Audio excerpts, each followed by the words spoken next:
Sa Lunes, muling haharap si Pangulong Noynoy Aquino sa Kongreso at sa sambayan ng Pilipino para sa kanyang ikatlong State of the Nation address. Ang mga isyong pampolitikang kinaharap ng Administrasyong Aquino nitong nakaraang taon ang naging pagtugon ng kanyang gobyerno. Sa saksi, special report na ito. That Renato C. Corona D. and is hereby convicted of the charge against him, so ordered.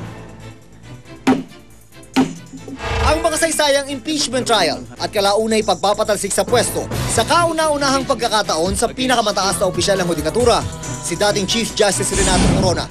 Ito na marahil ang pinakamasalimuot na politikal na kabanata ng Administrasyong Aquino sa taong ito. Ang guilty verdict sa nooy punong maestrado ayon kay Pangulong Aquino, patunay raw ng pag-iral ng hustisya sa bansa. Si Ginoong Corona ang kumatawan sa maruming bahagi ng ating hudikatura. Napatunayan na ang mga agam-agam.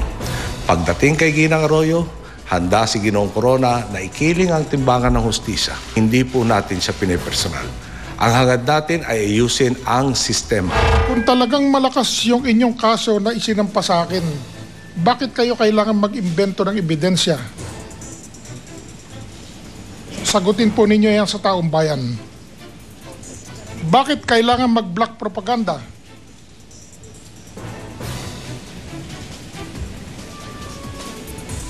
Mag-imbento, magsinungaling, at maghukay ng walang hanggan. Wala akong kasalanan, wala akong ginawang katiwalian, at ako ay hindi nagnakaw sa gobyerno. Sa kanyang paglisan sa pwesto, isang hamon ang iniwan ni Corona sa mga kapwa niya opisyal ng gobyerno. Ang pagpirma sa waiver na magbibigay kapangyarihan sa mga bangko at ahensya ng pamahalaan na ihayag sa publiko ang kanilang Statement of Assets, Liabilities and Net Worth. Gayon din ang lahat ng kanilang bank account at mga ari-arian. Bago nito, iginiit ni Corona ang panggigipit umano sa kanya ay may kinalaman daw sa makasaysayang desisyon ng Korte Suprema na ipamahagi na sa mga magsasaka ang lupain ng Hacienda Luisita na pagmamayari ng pamilya ng yumaong ina ni Pangulong Aquino na si dating Pangulong Corazon Aquino. Sa botong 14-0, pinagtibay ng Korte ang nauna nitong desisyong total land distribution ng halos 5,000 hektaryang lupa ng hacienda sa mahigit 6,000 magsasaka.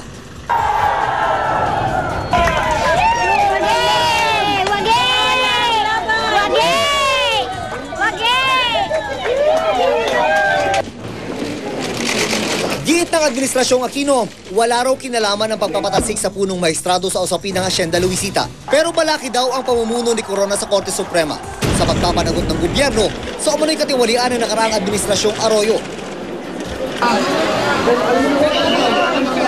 Pangunahin na raw dyan ang pagsuspindi ng Korte sa watchlist order laban kay dating Pangulong Gloria Arroyo na tinangkarin agad makalabas ng bansa para raw magpagamot. Sa huli, bigong makaalis ang dating Pangulo. At nang magpalabas ng arrest warrant laban sa kanya, ang Pasay RTC para sa kasong electoral sabotage, isinailalim sa hospital arrest ang dating Pangulo. I have peace of mind dahil malinis ang aking konsyensya. Gaya ng sabi ko, na sa aking pagkapangulo, bukod tanging layunan ko ay maglingkod. Ngayon, na-prejudge na ako ng bagong administrasyon, gumagamit pa ng demagoguery, para sa ganun ay siraan ako ng tuluyan. Siyempre kasi kung masisiraan ako, mukhang magmamagaling siya. Mukhang magaling siya. So, pero ganun pa man, ako ay naniniwala sa rule of law. Pero tingin ng palasyo, nais lang daw takasan ng dating Pangulo ang kabi-kabilang mga kasong kinakaharap niya. Malinaw ang pahiwatig natin ngayon sa buong mundo. Ang sa Pilipinas ay sa Pilipinas. Kapag tumapak ka sa Recto Bank, para ka na rin tumapak sa Recto Avenue. Isa rin sa mga mauugong na isyong politikal ngayong taon, ang banggaan ng Pilipinas sa China, kaugnay na pinag-aagawang mga isla sa West Philippine Sea. Partikular ang Baho de Masinloc o Scarborough Shoal, na tinatawag ding Huangyan Island ng China. April 8 nang mamataan ng Philippine Navy ang 8 Chinese fishing vessels sa Baho de Masinloc. At nang inspeksyonin, nabisong may mga dalang coral, giant clam at mga pating. Sa paggulong ng mga buwan, walang kumurap sa pagitan ng dalawang bansa. Tuloy ang pagtutok ng mga sasakyang pandagat ng Pilipinas at China sa Baho de Masinloc. At habang mariin ang pagtanggi ng China na resolbahin ang usapin sa International Tribunal for the Law of the Sea, nagkasundo ang dalawang bansa na magpatupad ng fishing ban sa pinagtatalunang teritoryo. Banks to release information about dollar... Mapapaga ang politikal sa loob o labas ng bansa. Ang pagtugon ng gobyerno sa mga usaping ito, mahalaga sa paghubog ng opinyon ng publiko sa ating mga pinuno. Para sa Saksi, June Veneracion, nag-uulat.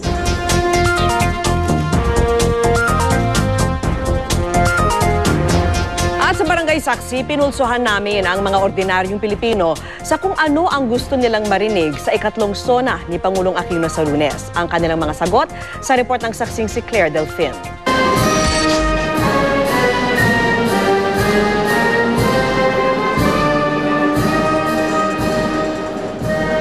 Sa darating na Lunes, ihatid ni Pangulong Noynoy Aquino ang kanyang ikatlong State of the Nation Address o SONA. Ayon sa political analyst na si Dr. Prospero de Vera, may dalawang pangunahing audience ang isang presidente sa mahalagang talumpating ito. Yung SONA ay isang tradisyon na nakuha natin galing sa Estados Unidos na kung saan ang presidente ay kumakausap sa Kongreso para hilingin ang suporta ng Kongreso sa kanyang mga programa sa pamahalaan. Importante din yung audience doon sa na yung mga pangkaraniwang tao kasi meron siyang manghihingin. Halimbawa, kung naghihirap ang isang bansa, kailangan niyang hingin sa taong bayan na magtiis ng konti.